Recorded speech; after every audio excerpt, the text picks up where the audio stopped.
सूरज, हाँ जी। पता नहीं है दोबारा बताना सर। हमारे वेबसाइट के, मैं चाहता हूँ कि भाई मेरा वेबसाइट पे कोई भी कस्टमर आके क्या प्रोडक्ट को परचेज कर पाए। तो ठीक है। वो फीचर अनेबल करने के लिए मेरे को क्या करना है, एक प्लगइन डालना है जिस प्लगइन का नाम है वो कॉमर्स। तो वो अच्छा, प्लगइन मैं कैसे डालूंगा अपने वेबसाइट में? ऐड के थ्रू। कैसे ऐड करेंगे, कहाँ जाके? गूगल पे ऐड जो देते हैं हम। नहीं यार, वेबसाइट की बात हो रही है ना, तो वेबसाइट में के अंदर बताओ ना, गूगल पे अलग चीज होगी। नहीं पता सर। पढ़ नहीं रहे मतलब। कुणाल तुम बताओ। और प्लगइन्स में जाके प्लगइन्स में जाके, ये प्लगइन्स है, प्लगइन्स में जाके क्या करेंगे अब? ऐड न्यू ऐड न्यू करेंगे सर्च करेंगे। क्या सर्च करेंगे? वो या कॉमर्स। सर्च करना है वो कॉमर्स।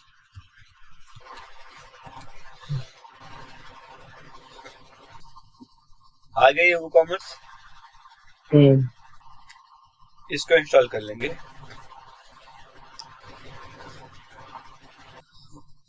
अब मैं क्या चाहता हूँ कि भाई मैं अपने वेबसाइट पे ऑनलाइन पेमेंट्स लूँ, ठीक है? तो ऑनलाइन पेमेंट्स लेने के लिए एक अलग प्लगइन डालना पड़ेगा हमें, ठीक है? तो जो मेरे को ऑनलाइन पेमेंट्स लेना है, तो ऑनलाइन पेमेंट मेरे को किस पर्टिकुलर गेटवे के थ्रू लेना है? फोन पे के थ्रू लेना है, गूगल पे के थ्रू लेना है, पेटीएम के थ्रू लेना है, या फिर बहुत सारे अलग अलग क्या है लाइक गेटवेज है? जैसे एक जो जो मेनली चलता है वो रेजर पे है। उस रेजर पे के थ्रू क्या है, रेजर पे के अंदर आप के अंदर बेसिकली सारे जितने भी ऑनलाइन पेमेंट के मोड्स है, जैसे गूगल पे हो गया, फोन पे हो गया, पेटीएम हो गया, या फिर अमेजोन पे कह लो, नेट बैंकिंग हो गया, कार्ड से पेमेंट हो गया, सारे फीचर आपके वेबसाइट के अंदर अनेबल हो जाएगा सिर्फ किससे? एक रेजर पे गेटवे से। तो रेजर पे को अपने वेबसाइट के साथ इंटीग्रेट करने के लिए क्या करना पड़ेगा? पहले तो आपके पास को क्या करना पड़ेगा, अपना एक रेजर पे अकाउंट बनाना पड़ेगा अलग से। वो वेबसाइट से उसका कोई लेना देना नहीं है, ठीक है? रेजर पे जैसे आपने फोन पे अकाउंट बना रखा है, पेटीएम पे अकाउंट बना रखा है, वैसे ही आप क्या करोगे, रेजर पे की वेबसाइट पे जाके उसका एक पेमेंट गेटवे वाला अकाउंट बनाओगे। ऐसे ही बनेगा, उसमें सारा कुछ डालना पड़ेगा आपको, Aadhaar card, PAN card, annual KYC वगैरह होगा, और वो अकाउंट आपका बन जाएगा। वेबसाइट मांगेगा, वेबसाइट दोगे अपनी। वेबसाइट के अंदर कुछ चीजें होनी चाहिए, जैसे कि प्राइवेसी पॉलिसी पेज होना चाहिए, return and refund policy page होना चाहिए, टर्म्स एंड कंडीशंस वाली पेजेस होने चाहिए। ये बेसिकली कुछ चीजें होंगी जो वेबसाइट पे मैंडेटरी होता है। तो ये सारे पेजेस होंगे तो आपका क्या है, रेजर पे का अकाउंट सेटअप हो जाएगा। जब रेजर पे का अकाउंट सेटअप हो जाएगा आपका, उसके बाद आपको क्या करना है, वर्डप्रेस पे आके एक प्लगइन डालना है रेजर पे फॉर वूकॉमर्स करके, और उस प्लगइन के थ्रू फिर आप अपने रेजर पे अकाउंट को इंटीग्रेट करोगे अपने वर्डप्रेस वेबसाइट में, तो वो आपके वेबसाइट पे रिफ्लेक्ट होना शुरू हो जाएगा, ठीक है? तो अभी हमने क्या किया है, वूकॉमर्स का प्लगइन इंस्टॉल किया है, इसको सेटअप करते हैं। सेटअप माय स्टोर बोल रहा है, इस पे क्लिक करते हैं, फिर इसको स्किप भी कर सकते हैं। तो सेटअप करते हैं, सेटअप माय स्टोर पे क्लिक करा हमने। जो भी आपको लिखना है यहाँ पे लिख सकते हो, कंटिन्यू करेंगे। यहाँ पे सारी चीजें आपको देना पड़ेगा। गिव्स योर स्टोर नेम, दुकान का नाम देना पड़ेगा आपको यहाँ पे, मतलब वेबसाइट का जो नाम होगा वो। व्हाट टाइप ऑफ प्रोडक्ट और service do you want to sell, वो देना पड़ेगा यहाँ पे, क्या बेच रहे हैं हम, ठीक है? लेट्स सपोज हम बेच रहे हैं electronics and computer, health and clothing and accessories ही कर लेते हैं। हमारा स्टोर कहाँ लोकेटेड है? इंडिया के अंदर, उत्तर प्रदेश में, या फिर हमारा कहाँ है, इंडिया के अंदर कहाँ है भाई? दिल्ली आएगा ना, दिल्ली। दिल्ली। ईमेल एड्रेस ये डाल दिया हमने। और देखो, अगर मैं चाहता हूँ कि वो कॉमर्स वालों की तरफ से अगर कुछ भी अपडेट्स वगैरह होते हैं तो मेरे को ईमेल आए, तो मैं इसको ऑफ कर दूंगा। अगर मैं चाहता हूँ मेरे को ईमेल ना आए तो मैं ऑफ नहीं करूंगा, मैं ऑफ कर लेता हूँ, ताकि कोई भी चीजें इनका आए तो मेरे को पता चले। अब ये बोल रहा है इसके साथ साथ कुछ प्लगइन्स इंस्टॉल करने को, हम नहीं करेंगे भाई, इनको हटा देते हैं, हम नहीं कर रहे हैं प्लगइन्स को इंस्टॉल। मुझे जब लगेगा कि मेरे को किसी भी पर्टिकुलर प्लगइन का नीड है तब मैं करूंगा, अभी वैसे नहीं कर रहा। ठीक है, तो मैंने सबको डिससेलेक्ट कर दिया और कंटिन्यू कर देते हैं। तो देखो WooCommerce का टैब यहाँ पे आ गया है और ये सारे ऑप्शंस यहाँ पे देखो। ऑर्डर आएंगे अगर हमारे पास तो यहाँ दिखेगा, कस्टमर्स की लिस्ट हमें यहाँ पे दिखेगी, जिसने भी लाइक बेसिकली प्रोडक्ट परचेस कर रखा होगा। कूपन्स हम यहाँ से बना सकते हैं, रिपोर्ट्स हम वहां पे देख पाएंगे।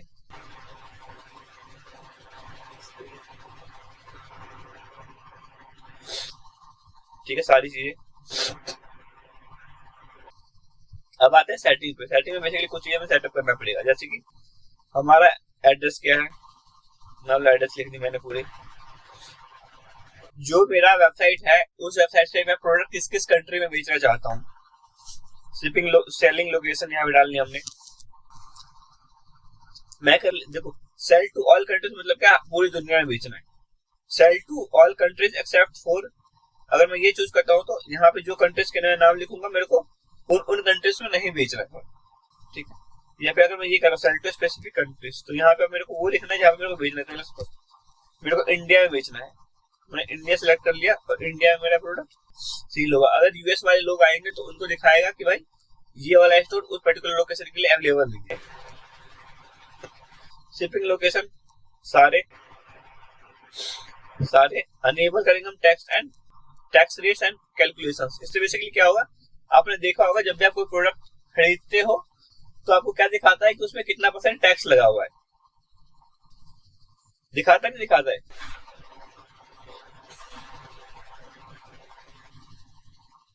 कुणाल, सूरज, हाँ सर दिखाता है। ठीक है, अगर हमें वो चीज दिखाना है तो इसको हम क्या करेंगे, अनेबल करेंगे। अगर नहीं दिखाना है तो अनेबल नहीं करेंगे। तो अगर हम इसको अनेबल करते हैं तो फिर हमें इस वेबसाइट में बेसिकली देना पड़ेगा कि कितना % टैक्स लग रहा है बेसिकली किस पर्टिकुलर प्रोडक्ट पे। ठीक है, दिखा दे। अगर मैं इसको अनेबल करके सेव करूंगा तो यहाँ पे ना एक टैक्स करके टैब ऐड हो जाएगा। मैं इसको अनेबल कर दूं, अभी यहाँ पे दिख रहा है टैक्स लिखा हुआ है यहीं पे? नहीं, अभी मैंने इसको अनेबल कर दिया। अब मैं इसको सेव करता हूँ। अब स्टोर की करेंसी क्या रखनी है, इंडिया के लिए बेच रहे तो INR ही रहेगा।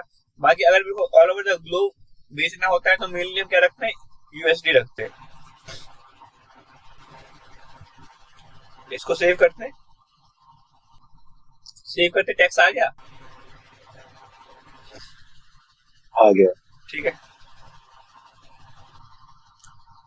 ये सेटिंग होगी। प्रोडक्ट पे आते हैं।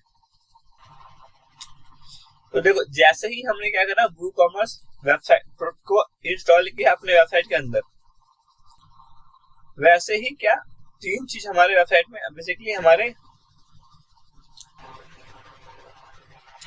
उसमें ऐड हो गया। 3-4 पेजेस, जैसे कि पहला क्या, शॉप पेजेस,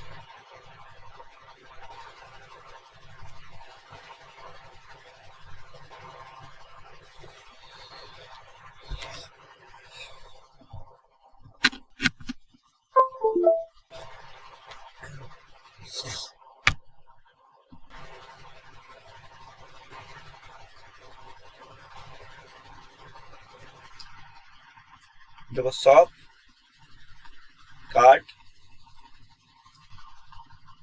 चेकआउट और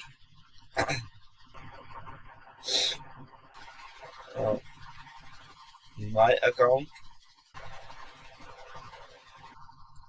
ये सारे बेसिकली क्या है, कुछ पेजेस है जो कि जैसे ही हम क्या करते हैं, इस प्लगइन को इंस्टॉल कर रहे हैं WooCommerce प्लगइन को, वैसे ये पेजेस क्या है हमारे वेबसाइट में ऑटोमेटिकली क्रिएट हो जाते हैं।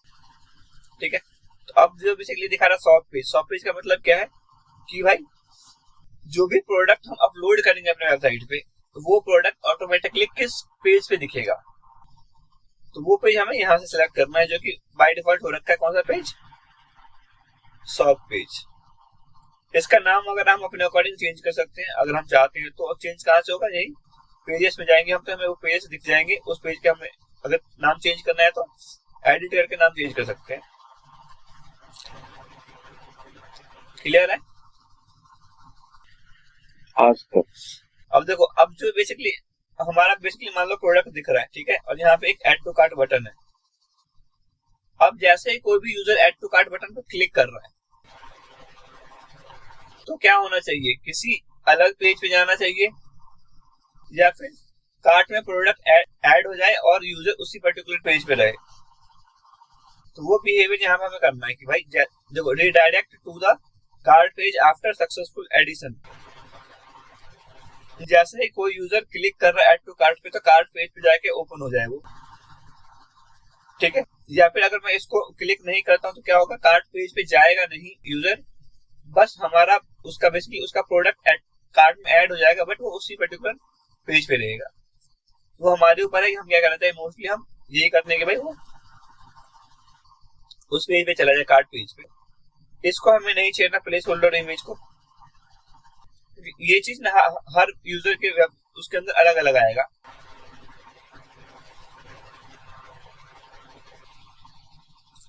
प्रोडक्ट का यूनिट क्या रखना है, डायमेंशंस एंड ऑल हमें अपने अकॉर्डिंग देखना है। हर वेबसाइट का एक अलग चीज हो। केजी में हमारा प्रोडक्ट है, सेंटीमीटर में जो भी हम वो यहाँ से सिलेक्ट कर लेंगे क्लिक करके। प्रोडक्ट रिव्यूज चाहिए हमें तो अनेबल कर देंगे। ये दिखाना है तो अनेबल कर देंगे। ये चाहिए तो ये इसको भी अनेबल कर देंगे। तो बेसिकली जो भी चीजें चाहिए हमें उसको अनेबल कर देंगे, जो नहीं चाहिए हम उसको डिससेलेक्ट कर देंगे।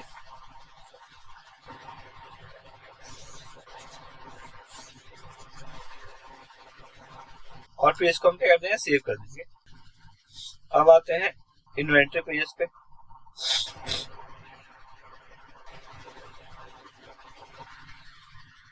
तो जो भी हमने बेसिकली जो मैं स्टॉक डाल दिया, सपोज मैं कोई प्रोडक्ट अपलोड कर रहा हूँ, मान लो एक मैंने शूज अपलोड किया, उस शूज की मेरे पास 100 इन्वेंटरी है। तो मैं चाहता हूँ कि जैसे ही एक बिके तो इसके अंदर 99 शो होने लग जाए, मतलब हमारे वेबसाइट पे 2 बिक जाए तो 98, 3 बिक जाए तो 97। अगर मैं ये चीज मैनेज करवाना चाहता हूँ तो मैं क्या करूँगा, इसको अनेबल करूंगा। अगर मैं ये नहीं चाहता हूँ, मैं चाहता हूँ कि स्टॉक मैनेज करे ही ना वो कॉमर्स, तो क्या हम इसको अनेबल नहीं करेंगे। उसके बाद क्या आ रहा है, उसके बाद है ये देखो, स्टॉक होल्ड स्टॉक मिनट्स। देखो, hold stock for unpaid orders for x minutes, when this limit reach the pending order will be cancelled, leave blank for to receivable basically.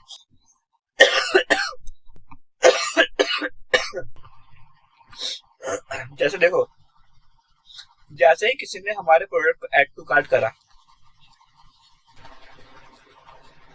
ठीक है, तो ऐड टू कार्ट करने के बाद क्या करना है, मान लो मेरे पास 100 इन्वेंटरी थी, तो ऐड टू कार्ट करते ही 99 हो जाएगी।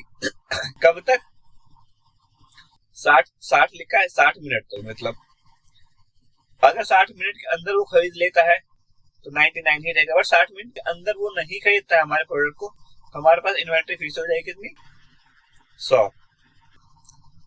क्लियर है ये पॉइंट? हाँ सर। अब इन केस मान लो हमारे पास एक ही प्रोडक्ट बचा हुआ है,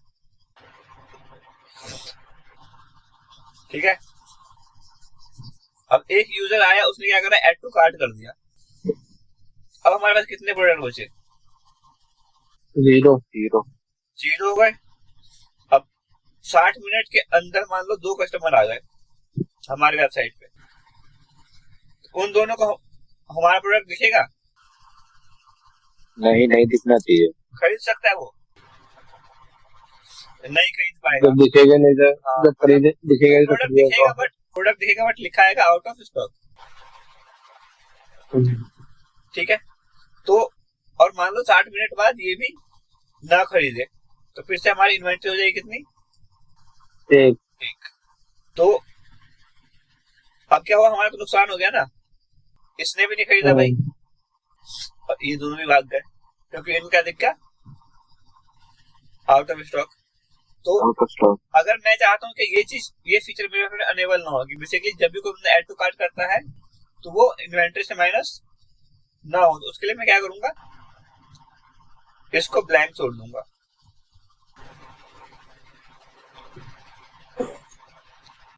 तो सर नुकसान भी तो है। क्या नुकसान है? अब मतलब ले लेगा कस्टमर तो पता भी नहीं चलेगा ना हमें। नहीं नहीं, पता तो हमें चलेगा, ले लेगा तो भाई, क्योंकि हमने इसको अनेबल कर रखा है ना। बस अगर वो ऐड टू कार्ट करता है तो इन्वेंटरी से माइनस नहीं होगा। अच्छा। हाँ ठीक है। अब नोटिफिकेशन चाहिए हमें जैसे जैसे हमारी इन्वेंट्री कम हो रही है वो नोटिफिकेशन चाहिए। आउट ऑफ स्टॉक हो गया वो नोटिफिकेशन चाहिए। किस ईमेल आईडी पे चाहिए? वो ईमेल आईडी आप यहाँ पे लिख दोगे। अब लो स्टॉक बेसिकली ये वाला नोटिफिकेशन कब चाहिए? जब आपके पास 2 प्रोडक्ट बचे हुए हो, 3 प्रोडक्ट बचे हो, 4 प्रोडक्ट बचे हो, 5 प्रोडक्ट बचे हो, वो नंबर आप यहाँ पे लिखोगे। आउट ऑफ स्टॉक कब दिखाए, इसका नोटिफिकेशन कब आए? 0 हुआ तभी आएगा, बेसिक सी चीज है। आउट ऑफ स्टॉक विजिबिलिटी दिखाना है वेबसाइट पे, वो तो बेसिकली दिख रहा है। अगर हमें नहीं दिखाना तो हम क्या कर देंगे? हाइड कर देंगे इसको।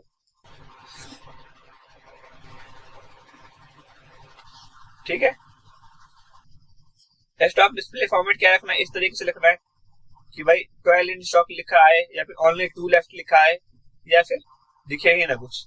तो मेनली अगर हम कुछ ऐसा दिखाते हैं कि भाई ओनली 2 लेफ्ट, ओनली 3 लेफ्ट, तो कस्टमर के अंदर क्या चलता है? भाई खत्म होने वाला, जल्दी भेज लेता हूँ। तो वो चीज हम यहाँ से कर सकते हैं। उसके बाद है टैक्स। वो 60 पीस डालने पे भी लिखा है। हाँ, जैसे 60 पीस डालेंगे उसमें भी लिखा है कि 2 पीस जो अभी दिखा रहा था अभी आप। लो स्टॉक की हमने लिमिट लगा रखी है ना। जब हम लिमिट लगाएंगे ना अभी जितने प्रोडक्ट पे, लिमिट के बाद दिखाएगा वो। लिमिट है ना यहाँ पे, वो चीज। तो मैं यहाँ लिख दूंगा 10। तो 10 बचे होंगे तब दिखाना शुरू कर देगा ओनली 10 लेफ्ट, ओनली 2 लेफ्ट, वो चीज।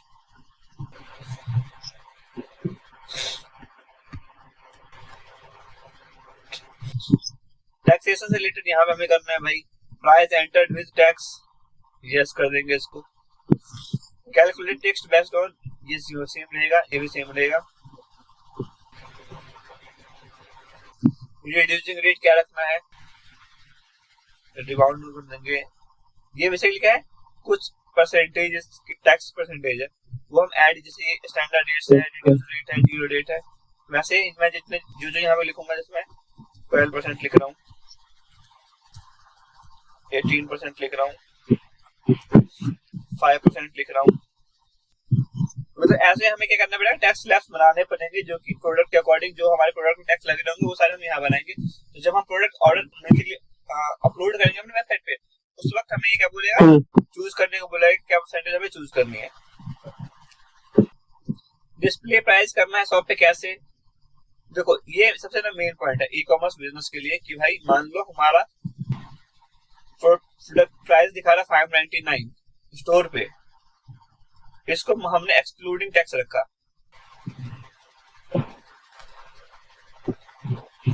ठीक है, एक्सक्लूडिंग टैक्स रखा। अब जैसे मान लो, और इस पे हमने क्या, मान लो 12% टैक्स लग रहा है, तो 499 का 12% टैक्स क्या होगा? बताओ भाई। कैसा? 499 रुपए का 12% टैक्स क्या होगा? 12% टैक्स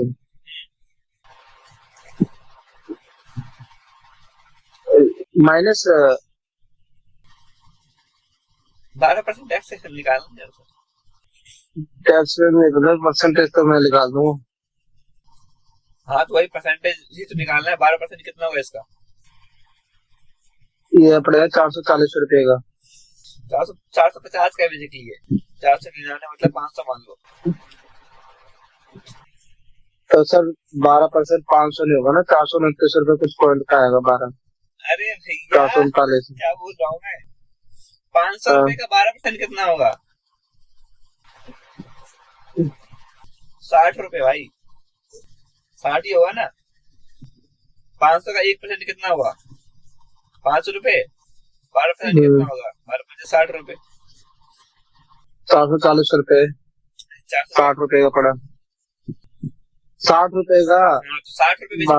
अब जब बंदा वो करने जाएगा, चेकआउट करने जाएगा, तो 499 प्लस ₹60 आएगा ना, हाँ क्योंकि हमने जो प्राइस डाला हुआ है वो टैक्स क्या है, एक्सक्लूडेड है। इस प्राइस के अंदर टैक्स क्या इंक्लूडेड नहीं है। ठीक है, तो ये चीज हमें क्या है नहीं करना है। हमें क्या करना है, जो ये हमारा टैक्स है उसको इसके अंदर इंक्लूड करके दिखाना है। भले ही मैं इसको 499 की जगह 549 कर दूं, ₹50 बढ़ा के, इसके अंदर ही टैक्स करके मैं क्या कर दूंगा। देखो क्या होता है कि जब मेरे को प्रोडक्ट इतने का दिखा है और चेकआउट के टाइम पे प्राइस अगर मेरा प्रोडक्ट का बढ़ रहा है तो कस्टमर क्या है मोस्टली खरीदने से मना कर देते हैं कि क्या सोचते हैं भाई कि प्राइस क्या है, प्राइस इंक्लूड नहीं करते हैं ना फिर वो। हाँ वो तो लास्ट में टेस्ट इंक्लूड हो जाता है ना। हाँ हाँ, हाँ तो टैक्स इंक्लूड करके अगर प्रोडक्ट का प्राइस बढ़ रहा है तो फिर यूजर क्या माइंड में क्या आता है कि यार महंगा हो गया नहीं खरीदेगा। तो वो चीज ना हो इसलिए हम क्या करेंगे, जो प्राइस लिखेंगे वो इंक्लूडिंग टैक्स लिखेंगे। भले ही जो हमारा प्रोडक्ट था वो जितने का भी हम वो उसका जो टैक्स का अमाउंट है वो प्रोडक्ट के अंदर ही क्या करेंगे लिख देंगे। मान लो हमारा ₹450 का प्रोडक्ट था, इसका जो भी टैक्स होगा मैं प्रोडक्ट के अंदर ही ऐड करके स्टोर पे इतना रुपए दिखा दूंगा। ठीक है, तो ये चीज करना है हमें। और इसके बाद हमने इसको कर देना है सेव। अब देखो जो भी मैंने रेट्स लगाए थे 12% रेट्स, 18% रेट्स या फिर 5% रेट्स, वो सारे यहाँ पे ओपन हो गए हैं। अब मान लो 12% वाला रेट है और मेरे को ऐड करना है यहाँ पे country code, state code, zip code, city and all लिखा हुआ है। इंसर्ट रो करते हैं। अब देखो यहाँ पे कंट्री की जो ये किस कंट्री के लिए मैं लिख रहा हूँ, यहाँ पे मैं मान लो इंडिया के लिए लिख रहा हूँ, इंडिया लिखा मैंने। अगर देखो यहाँ पे स्टार लगा हुआ है, स्टार का मतलब क्या होता है, स्टार का मतलब होता है सारे, स्टार रिप्रेजेंट करता है ऑल को, मतलब सारी कंट्रीज की बात होगी यहाँ पे। तो अब बट मैं सारी कंट्रीज के लिए इंडिया के लिए कर रहा हूँ, तो मैंने IN लिख के इंडिया सेलेक्ट कर लिया। अब स्टेट और इंडिया के सारे स्टेट में क्या लगेगा, पहले हमें रेट लिख लेते हैं। रेट क्या है 12 है और टेक्स्ट का नाम क्या है GST है, कैपिटल में लिख देते हैं। अब इंडिया के सारे स्टेट्स में कितना रुपए कितना % GST लगेगा 12%। बट मैं चाहता हूँ दिल्ली में अलग लगे, तो दिल्ली कर लेता हूँ। दिल्ली के लिए कितना लगेगा 12 लगेगा, बट दिल्ली के हर पोस्ट कोड में और हर सिटी में। अब दूसरा करते हैं, अब इंडिया के अंदर ही मान लो सेम प्रोडक्ट के लिए यूपी में अलग टैक्स लगता है, तो यूपी सेलेक्ट करते हैं। तो इसमें 18 लगता है। अरे वो मुझे नहीं पता, मैं तो ऐसे ही लिख रहा हूँ। जो ये तो ये बेसिकली जो भी लगता है ना वो आपको अकाउंटेंट बताएगा, या फिर आपको खुद पता होगा कि भाई किस पर्टिकुलर प्रोडक्ट के लिए कितना टैक्स लग रहा है जब आप उसको परचेस करके लाओगे कहीं से। तो वो चीज आपको यहाँ पे मेरे जूते पे पता है सर कितना लगता है 12 तो 12 लिख देंगे भाई। वो चीज है क्योंकि जिस पे आप काम कर रहे हो उसका आपको पता होगा कितना टैक्स लगता है, या फिर आप अपने अकाउंटेंट से पूछ लो। इस तरीके से आपने क्या करना है ऐड कर देना है।